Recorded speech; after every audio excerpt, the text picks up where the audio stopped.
Hi, welcome to Richard Kabili YouTube channel, and for today's tutorial, I will be teaching you on how to turn on and off automatic install of iOS updates using iPhone X. But first, kindly subscribe to this channel and don't forget to hit the subscribe button and the bell to notify you for the new updates.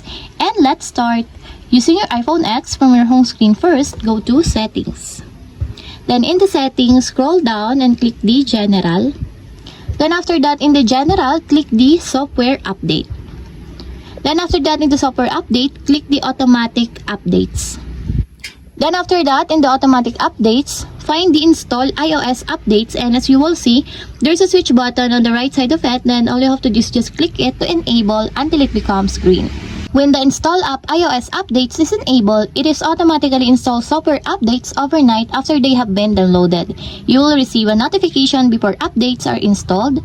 Your iPhone must be charging and connected to Wi-Fi to complete the update. And if you want to disable or turn off, just click again the switch button.